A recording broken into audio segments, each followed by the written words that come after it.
आप देख रहे हैं भारत न्यूज, हर खबर आप तक।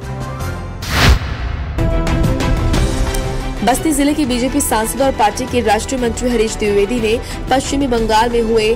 भाजपा के राष्ट्रीय अध्यक्ष जेपी नड्डा की रैली में हमले की निंदा करते हुए तृणमूल सरकार पर आरोप लगाया। पश्चिम बंगाल नॉर्थ जोन के प्रभारी बनाए गए राष्ट्रीय मंत्री हरीश द्विवेदी ने कहा कि पिछले 9 से 10 सालों से ममता सरकार ने जिस तरीके से तुष्टीकरण की राजनीति कर एक विशेष वर्ग के समुदाय के लोगों को फायदा पहुंचाने का प्रयास किया है,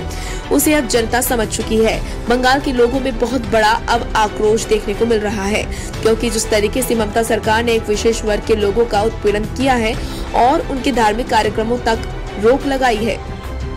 जिसका जवाब देने के लिए अब जनता मन बना चुकी है। बीजेपी के राष्ट्रीय मंत्री ने ममता सरकार पर सीधा सीधा आरोप लगाया कि वो विशेष समुदाय के धार्मिक अनुष्ठानों पर हमले कराए जा रहे हैं, जिससे दंगा फसाद हो, और ये काम लगातार ममता सरकार कर रही है। ममता सरकार के इस कार्य से आम जनता बेहद नाखुश है, जिससे आने वाले समय में पश्चिम बंगाल की जनता ममता सरकार के खिलाफ अपनी भड़ास निकाल देगी और बीजेपी को बहुमत देगी। पश्चिम बंगाल में जिस प्रकार ममता सरकार ने पिछले लगभग 9-10 वर्षों में वहाँ पर जिस प्रकार तुष्टीकरण की नीति के तहत एक विशेष वर्ग का उत्पीड़न किया है, एक विशेष वर्ग के धार्मिक कार्यक्रमों पर प्रतिबंध लगाने का काम किया है, उसको लेकर के बंगाल में बड़ा आक्रोश है। कहीं न कहीं बंगाल में ममता सरकार ने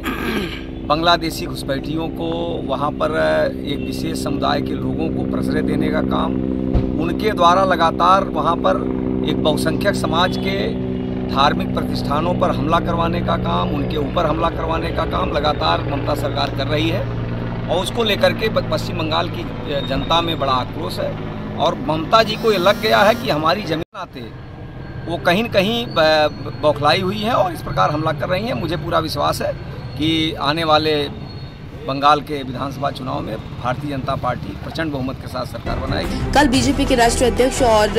एक विधायक पर हुए हमले पर ममता सरकार की सफाई पर हरीश द्विवेदी ने कहा कि ममता बनर्जी की हालत अब खिसियानी बिल्ली खंबा नोचे वाली हो गई है, इसलिए वो बीजेपी पर उल्टा सीधा आरोप लगा रही है। उन्होंने कहा कि ये कोई पहली घटना नहीं है, 10 वर्षों में ऐसी कई घटनाएं हो चुकी हैं और बीजेपी की 150 से ज्यादा ममता सरकार में कार्यकर्ताओं की हत्या हुई है।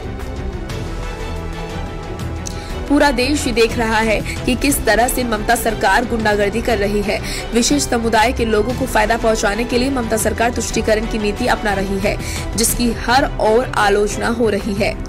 और आने वाले विधानसभा चुनाव में ममता सरकार को इसका खामियाजा भुगतना पड़ेगा।